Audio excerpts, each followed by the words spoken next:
মটনটা করবো। আলুটা ভেজে নিচ্ছি। গুড আফটারনুন ফ্রেন্ডস, আমার চ্যানেলে সবাইকে স্বাগত। আলুটা অল্প অল্প করে ভেজে নিচ্ছি। ওই আলুটা ভেজে নিলাম, এবার এই আলুটা ভেজে নিতেই হবে। আলুটা ভেজে নিয়ে প্রেসার কুকারে আর একটা সিটি দিয়ে নেব। এই যে মাংসের এই আলুটা বাকি আছে, এটা ভেজে নিই। কড়াটা একটু ছোট তো মায়ের, ওই জন্য অল্প অল্প করে ভাজছি। এটা একটু ভেজে এটা তুলে নেব। দেখো মাংসটা তোমার হাফ সেদ্ধ করা ছিল, এবার আলুটা ভেজে আমি একটা সিটি দিয়ে নেব, তারপরে মশলা কষিয়ে করবো।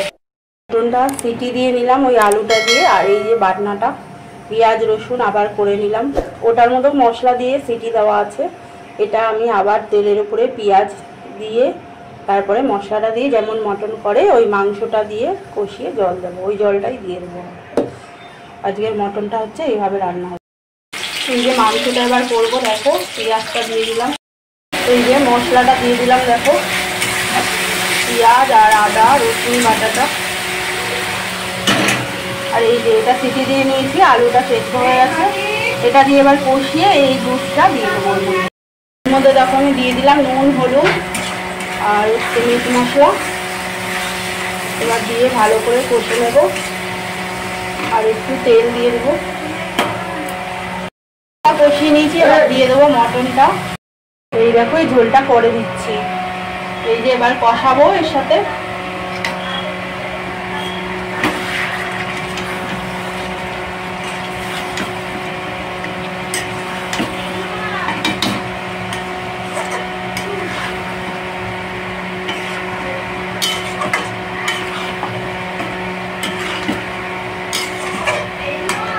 এবার কষিয়ে দিয়ে দেবো গ্রেভি।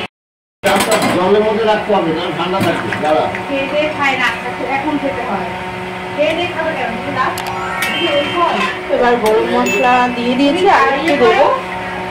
তুমি কাটো, তুমি গ্যাসে দিয়ে না, পাইপটা জেলে ছিল খুলে দিও পাইপটা, আর এটা মিশিয়ে দেবো।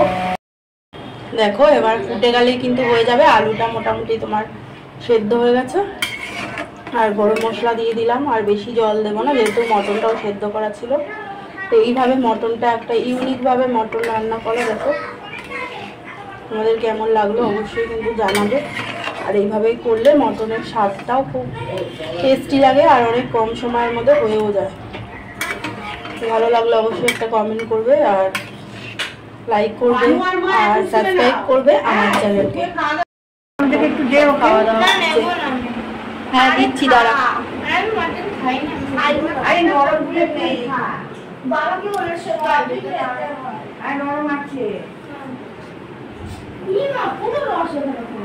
এই তো থালায় তোলা আছে, এই যে দিচ্ছি ধরে, আমি দেখে দিচ্ছি।